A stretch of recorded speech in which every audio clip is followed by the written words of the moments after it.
What are we thinking about the trends that are happening in 2025 and into 2026? Are you feeling excited about what's coming overall in fashion? I think so. I think there is, well, as you said, there's a lot happened in 2024 that'll flow through to 25, but there'll be new things that come through as well. Now, we all know about the success that M&S have had as they've moved into a branded and own brand, a good blend of the two. Yeah. And with the likes of Temu and Shein coming through, it's kind of added a different dynamic from what was happening 2 or 3 years ago. Now, what we know for certain is the next 12 months are not going to be the same as the last 12 months. So whether that's new entrants from overseas, whether it's China or elsewhere, or whether some of the smaller brands start to get stronger. I see Castori in Manchester as well. They're doing a great job and they're building like nobody's business. Yeah. These things will come through. I think what's for certain, and not going to spend too much time talking about AI, but AI will play a massive part of this year's press, fashion, news, and ways of working. So there'll be lots going on, that's for sure. Yeah, I mean, before we started filming, we were talking about AI, technology, but actually the nuance of fashion is it's a creative industry. It is. There's a lot about touching, feeling, like really sort of like intuition in fashion. I think obviously lots of industries many years ago moved away and became very, very, very data driven. Yeah. There's probably reasons for it, but do you really think the adoption's going to be there like it is in other industries for fashion? Do you not think people still want to touch and feel and think about things in a slightly different, more creative way? Yeah, I do. That's how I see it moving. I think in the last business in M Brown, we had a really smart CIO, CTO, who talked about technology being like the aeroplane, but you still need a pilot. So it will the technology will move so quickly over the next 12, 18 months, no doubt. But you still, in the fashion industry in particular, not just, but in the fashion industry, you still want to have those pilots who are touching, feeling, have got the eye for the right trend. Yeah. Because that's the blend that we need. Technology will help remove some of the manual tasks, the inefficiencies. The guesswork, I suppose, as well. Yeah, exactly. And it really will do. Yeah. But the fashion industry in particular will still need those people, the buyers who've got the great eye, the designers who know what the next trend's going to be. Yeah. Is it a case of like always keeping those talented people in the mix, but giving them a few more data points from time to time? Yeah.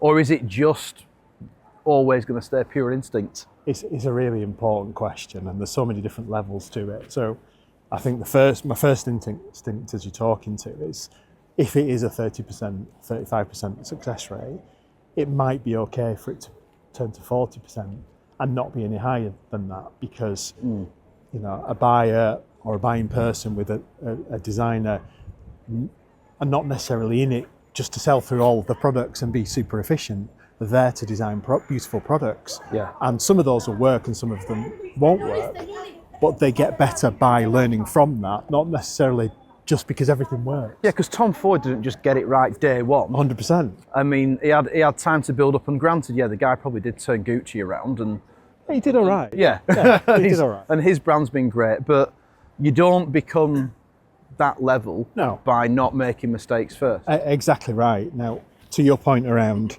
the merchandiser or the data points, I think that whether it's AI, machine learning, or just better tools and systems, can help our buyers and merchandisers in the future not to be bogged down in keying stuff into systems all day, every day, because that's the reality of where a lot of businesses are today. Yeah. I mean, you must spend so much time in Excel. It's ridiculous. Right? And Excel's great for what it's great for. But when you're at college and you're studying retail and fashion, you want to be like in front of a sketchboard and playing with fabrics and talking to customers. That's 100% it. When a designer or a buyer or a merchandiser, when they're thinking about their future career, they don't think about 8 hours in front of a terminal keying in numbers.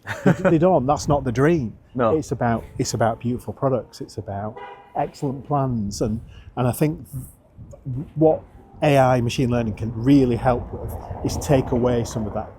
Yeah. Some of that stuff. The manual stuff. The manual stuff. Yeah. and that's probably phase one or the first step. Yeah. There's loads of other great stuff. I mean, imagine a world, and I was thinking about this today, where you could say to an AI bot that, give me a range of 50 dresses every month for 12 months, and it wants to be more Zara than New Look, but I want to be cheaper than Zara. Go do. And it will be able to do that. From a design or build of a product range, how that works today for lots of different brands and retailers is the merchandiser and the buyer will spend 70% of their time, 60% of their time getting data, understanding data, looking at data, making sure it's the right data, and 30% of the time making smart decisions. Now, if we can change that balance to the other way around, then the decisions are going to be better because they're not wasting all the time trying to get the actual information. What we've seen going on in Davos a little bit more recently, the outlook's not looking particularly rosy, is it, for 2025 from a financial point of view? We've had instability even with like the US election from a consumer confidence point of view. What are you thinking about how things are going to move in 2025? Are we looking at very small growth? Are we looking at companies having to be like very, very clever, very strategic, be really on point with everything they do to be successful? Or do we think we're going to head into a more exciting era? It's a good question. I think this year will be tough. There's no doubt. As you described, the political situation in the US is going to have an impact on China, on Europe, no question. And you know, not getting into the political statements about what is good or not about presidency, but there will be an impact, there's no doubt. Yeah. I think at the same time in the UK, the national insurance impact, and as a result the increased costs of employment is, and you know, so many retailers and brands have talked to it already, is going to impact consumer confidence but also selling prices. But also whether companies can afford enough staff to have the kind of footprint that they've got today. No, and they can't. And there's been pressures with like that online offline mixture, experience stores in major cities. Like, I feel like it's another pressure that's going to really kill the high street in smaller towns. Yeah, could well do, and we were talking around that earlier. I think what's for sure is the brands and the retailers that had a good year last year will probably have a good year this year. It'll carry on, certainly for the first half. Who do you think the stars were last year? I think M&S were good. I talked to it before. They were our customers. They were good for you. They've done an awful lot well, and they are seeing the sales come through accordingly. So I mean, what do you think they've done well? Because I've just heard that Richard Price is moving on, handing over to John Little. Yeah. I think they've got a good blend. They've had a good blend of when they've introduced third-party brands to their customers, but still retaining the handwriting and the design of own branded product. I think they've got that right. Yeah. Particularly from a women's fashion perspective, and you know, the store experience in M&S is of a very high level, and is often referred to as almost the gold standard. They lost their way a little bit, didn't they, about 10 years ago? They did. Like, not really particularly understanding the female consumer. No. Certainly at an age point, but it seems like they've got a lot more customer centric, and they seem to really understand who their shopper is now. Yeah. And they always smashed it as far as like food and drink was concerned, didn't they? But it's like they seem to be doing just as good a job with their apparel lines and the home lines now. I agree, and they are appealing to the younger generation, which is, as you said, maybe a few years ago they didn't tap into that younger generation, but they're adding to their customer groups with those younger people. So they've done well. From a brand perspective, Nobody's Child are doing great things. It's great to see those guys because they are. You spend any time with them, they are very focused on fashion and doing it well. Yeah. And that's really important. And customers, I think they tap into that. They respond to that, where a brand is about the brand, is about the fashion, is about the trend. There couple that I talked to. There's obviously quite a few others as well. I think the year is going to be one focused on profitability, and we're already seeing that this year. Yeah, the conversations I'm having with clients are very much about cost savings and optimization at the moment. Whereas the last couple of years, it's been about finding new customer groups, Yeah, new categories. about sales, yeah. It's been about growth and expansion, but now it seems to be a little bit more nervous. Yeah, yeah. I've noticed a lot of people have been moving on from various businesses. Yeah. That's always an indicator as well, isn't it? It So is. I'm seeing a fair bit of nervousness across the market in general. Yeah. The reality is, this year, every brand, every retailer, every employer is going to be hit with a bigger cost than they had last year. Yeah. So they're going to have to find a way of offsetting that or accepting it. And as Next have come out recently, talked about, we are going to have to increase our prices. It's almost, I was going to say sin. It's not a cardinal sin.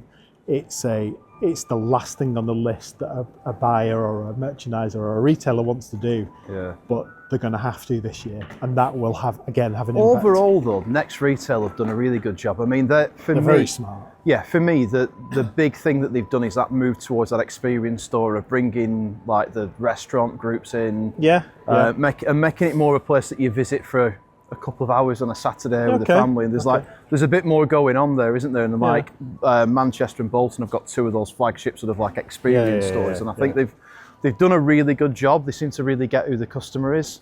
Yeah, I think probably missed Next off the list. Next are a winner every year. They have been every single year, and they're kind of, from the comms to the products they sell to the third parties that they sell online, they get the majority of the things they do right. And I think that'll continue. And specifically around the balance, we're talking about cost and selling price, they manage it very well. And that's what's great about Next, I think, that it's a combination of their setup, their corporate approach, as well as their fashion and their handwriting is a really good blend that we've talked about M&S, but M&S can and will learn from what Next have done. I think the most interesting thing with Next doing so well is they're very much mid-market. Yeah. Oh yeah. And it seems to me like, I'm concerned that we're going to lose a lot of retailers again this year. Yeah. We did a couple of years back. There was a lot of really high-profile companies went, the likes of Debenhams, Laura Ashley, but a lot of sort of high street staples that went. But it seems to me that the value end of things with fast fashion, that's doing really well. That's growing really well. Vintage seems to actually becoming a thing all of a sudden with the younger age groups. Luxury seems to be mostly doing quite well, but that mid-market pressure, it seems to be getting squeezed and squeezed and squeezed. Whereas you get like a Marks and Spencer's and a Next doing incredibly well. Yeah. Do you not think there's a big risk that a lot of those mid-market brands are going to really struggle to figure out where they fit in a more condensed market? I think there is, especially the historically big brands or retailers who, they had the out of city stores that are just big footprints that customers, you described about at the start around customers or people wanting to get into city centres and feel experiential, more about being in city, enjoying your kind of your time. Whereas you've got a big department store that's sat on the outskirts of town, they are struggling. Yeah. And when you go into them, a lot of these places are empty, but they're costing an absolute fortune to run. So yeah, my daughter's a huge fan of the Vintage of this world, and that's what the majority of her purchases come through. Even though she's a frequent shopper, she's buying over and over products, but she's feeling good about the planet and she's feeling good about her purse or wallet. Yeah. It is. You can see more of her friends, her kind of social groups doing that as well. Yeah. And that's a market trend. I think the other thing that's trending is people spending more money on experiences, sort of going out for brunch or meals or holidays to Dubai and Vietnam and Thailand, rather than spending money on fashion items. Yeah. No, you're dead right. And I think those are the things that stay, don't they? They stay with people, and I think there has been a growing awareness that buying a fancy pair of shoes or a nice jacket, you don't remember it in 2, 3, 4 years' time, whereas you do. Well, I think a part of it's like the Instagram, TikTok era as well, though, isn't it? I think people take a little bit more pride in putting the pictures of the places that they visited than the outfits that they wore. Oh, completely. Everything translates, not just for that generation, for every generation, to Instagram or to Facebook or to X, less so these days, I guess, for obvious reasons. Talking about my daughter, I have this running joke when she takes a picture of her children that you need to be Instagram ready with that smile, Myla, our youngest. That is a generational thing. That's Everything funny. will go on to be able to share with your friends because it's quicker than what you'd. I'm not, we're older. Yeah. I'm not going to get how we used to communicate our things to friends and family, but you can tell millions of people potentially at the same time. Yeah. So yeah, Instagram is definitely tied in with experiences, and that's what this growing generation are more focused on. The other thing that's sort of tied into that Instagram generation, though, are the micro brands. Yeah. Micro influencers on Instagram that are like taking certain trends and a lot of really small brands. And I'm seeing something really similar in music as well. Like when we grew up, we were talking before about like the Manchester bands that came through. You were an indie boy or you're a rock chick. Whereas now there's like so many different sort of segments of music fan and fashion trends. It isn't as though there was like 2 or 3 big groups that were identified through that. No. There's a lot more individuality and a lot of people choosing a lot of these like smaller sort of micro brands, following micro influencers. Yeah. Like, it seems to me that like if you're a mid-market fashion brand, looking at popular culture, looking at the way social media's changed, it's like the pressures seem to be coming from absolutely everywhere. Yeah, I think and making it less likely to have success in that part of the market. I think that's the point. Pressure comes from everywhere. I think you still have the way I used to look at it, or we used to look at it in the last business I worked with, is you have customers will buy brands for lots of different reasons, but one of the main reasons is to feel part of a group. So if I'm wearing Ralph Lauren, you're wearing Ralph Lauren, and I like the way you look, I'm going to get another Ralph Lauren because I feel good about that. And that's probably not older generation, but it's a generational thing. Yeah, I mean, I remember going to the football in the sort of like late 90s, early 2000s, and everybody had a Stone Island jumper or coat or something similar. And there was like a tribal sort of theory to the way people dressed, and I don't really see that as much these days. Yeah, I agree with that. So, just about my family, but my youngest, Callum, he's a big fan of Nike sneakers, but he will not buy a pair that somebody else has got. So that's where you get the rise of those, not one-offs, but limited release products. Ticks boxes for him. He would not go into a Selfridges and buy anything that's on the shelf. Yeah, so I think like there's a lot more smaller independent brands. I think like a couple of friends of mine appeared on an earlier episode of this podcast.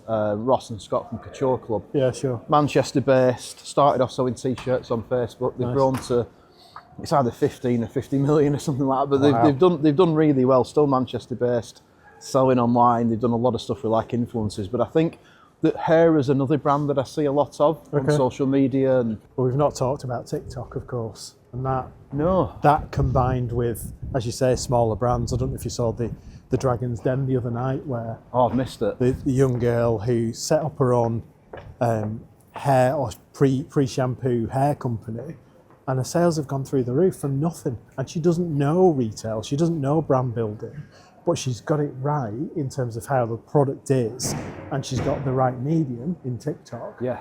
To get a massive audience. Yeah, huge. 22 active customers in the UK, I think. 22 million, not 22. 22 in the UK. I think that's what. Wow. Fact check me, but it's in the 20 millions from virtually nothing, and potentially you can reach all those guys. This is the thing with TikTok, isn't it? It'd be great if it was a science and you could apply a formula to it, but people just seem to post, and then all of a sudden, one post will take off. Catches fire, yeah. All of a sudden, they've got 15, 16 million followers, and you can build a business off that. Yeah. At the end of the day, it's about having an audience, isn't it? It absolutely is, and it's back to the generational point we were talking to. There are different means and methods to get in front of customers compared to the, I suppose, historical or legacy big shop on the high street or outside of the high street. These newer customers are finding other ways to get in touch with those more unique either brands or experiences than... It seems like the public really like that. I think that individualisation, that personalisation at a product level, at a look level, it just seems to be becoming more and more of a thing. And again, it's just another thing that I see really squeezing the middle part of the market, where the speed at which these smaller brands can move, and there seems to be space for a lot more of these independent businesses to make hay. Now that in itself becomes a problem, doesn't it? Because the mid or the bigger retailers don't want to be selling ones and twos of things. No, they don't. They want to be selling It's just the thousands. business model doesn't work in that way No. at all, does it? No, exactly. But you're right though, personalisation and uniqueness is a huge part of customers in the 2020s. Yeah, it does feel like Manchester has been a success story. Now, whether that 20 years ago, the guy started with a blueprint that said we're going to do this, this, this, and this over the next 20 years, highly unlikely. It's highly likely it's more organic, and the first phase was positive and well responded to, which gave them the confidence to move to the next. But as a kind of an outcome, if you like, it works. It definitely works. It's a busy city. It's building in the right way. It's been invested in the right way, and more people are coming into it. So yeah, I think so. I think so. Do you think there's obviously you mentioned a number of factors coming together. Do you think that sort of government plays a big part in this? Is it like the local councils and the governments helping facilitate this kind of thing that really drives retail?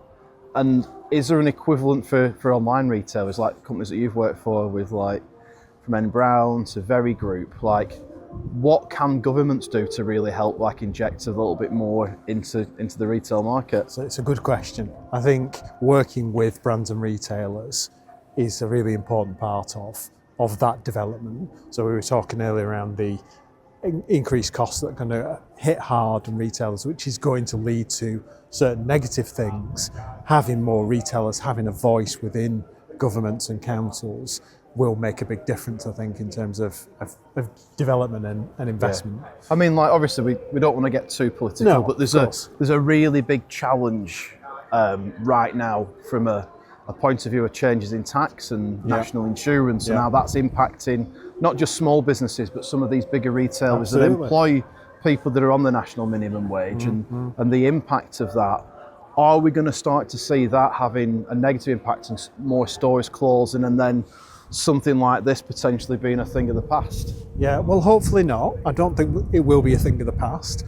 What is for certain and what is happening now is people are losing their jobs. As we were talking to earlier, this year will probably be a year of cost cutting and focus on profitability. Unfortunately, that means tightening the belt when it comes to resource. So for a store that might have had 20 people, retailers are bringing it down to 15 and 10 people. That is a fact that's happening now. And that is leading to where the government is positively investing in standard of living and minimum salaries, it's having in some ways a negative impact because people are losing their jobs. And what is for sure, as we've described earlier and off camera, is some of the bigger retailers will go. Yeah. Just because I really think that's going to happen. That's the evolution, isn't it? Yeah. And if you aren't clear for your customers or clear about your proposition for your customers, then the customers are going to go elsewhere. Yeah. And that will lead to you disappearing. We've seen some big casualties. There will be more casualties. That's just inevitable that'll happen. So that's one for sure. I think we talked about sustainability. That is going to grow and grow in terms of customer and brand and retailer importance, and whether that leads to just huge recycle or resell market, highly likely. But that'll evolve as well. So, all that seems linked to cost for me. It seems that sustainability feels like a nice to have from a consumer point of view. Okay. That's a big statement. It is, but I've seen lots of brands talk a good game with it, and then bring out ranges and those ranges not sell particularly well. Yeah. With the exception of a company like Patagonia, who have struggled a little bit more of it. They have. But it's been absolutely central to who they are as a business and a purpose. Yeah, and I think you just touched on that as well. I think brand purpose, having a really clear defined offer and who you are as a brand is really, really important. There are a lot of brands on the high street that have been around for a long time, but I'd really struggle to describe exactly who they are, what they stand for, Yeah. and really what is their range, like what are you buying into, what's the experience there? I think to the point around sustainability, I think there's a few different ways to look at it. You've got the customer angle that says, do I care? Really? Maybe not as much as you want them to. I mean, people shopping with the big Chinese brands tells me It a lot tells of them not. people don't care. Yeah, exactly. That is for certain. I think what's from a supply-based perspective and a legality perspective, it is happening. Yeah, I think the brands genuinely want to do something about it and are making strides from a technology point of view, from a supply chain point of view. They clearly want to be able to tell that story. Yeah. But it's only going to come together, because I think there's a lot of marketing goes on that a company's become more sustainable. Yeah. I feel like a little bit more might need to happen to educate customers as to why that's important. There completely is. The customer and consumer are not in the place that we've not reached the tipping point with customers where No. there's enough customers to understand it for them to be pushing. But I think what I see as a retailer or within that kind of back office world is the legal requirements for suppliers, for brands and retailers to change the way they source is such that it will happen, and then the customers will get it. Yeah. Rather than it being customer-led necessarily. Yeah. Now, it doesn't mean that customers aren't bothered about, saving the planet or keeping the planet in the right place, but the legalities are driving it. And you see it I was in Bangladesh and India year before last, and you are seeing more suppliers putting forward their sustainability credentials, even without the retail. Yeah, an awful lot. Yeah, a lot of the sort of Indian and Sri Lankan suppliers have been really vocal about that. Exactly. Because what will happen is, I said there's a tipping point. Customers will get it in enough numbers at some point in the future. And if you're not, as a brand or a retailer, if you're not in the space where you are sustainable or you are credible, you're going to get left behind. Yeah. So the work needs to happen, is happening now for when that customer group. Well, we've seen it in other areas, haven't we? So where companies didn't come online quickly enough. Exactly. And I had conversations with people at a couple of brands that did end up going, that they were a bricks and mortar business, that they didn't want to do online, that they thought customers wanted to come in shop and touch and feel things. And then they've gone now. They were so far behind by the time they realised the horse had already bolted. The investment was too large, the sales had dropped, they couldn't increase prices to be able to create the revenues that they needed to create the investment that they needed to catch back up again. And invariably, they all went. Yeah, absolutely. And I think that's the risk, isn't it? If they don't sort of get on board now, then it'll be too late by the time they do. Exactly. So the outlook's looking fairly promising, but with a cautionary tale, I suppose. I think so. It'll be a year of cost cutting. It'll be a year of focus on profitability. But the guys who win will win big again this year. I think. Yeah, that's the thing. Yeah, I think so. Well, it's been nice doing one of these in my hometown. It's good to see you. It'll be exciting to see what you get up to next as well. Yes. But I think thanks for in order. No, I appreciate you coming out to pleasure. Come for a wander around town, as we like to call it in Manchester. Yeah, we do, don't we? No, it's been a pleasure. It's been a nice day as well, which is quite unique. Yeah, Manchester without any rain. Who'd have thought it? Who'd have thought? Nice one. Thanks, Matt. Cheers, Appreciate it. Thanks.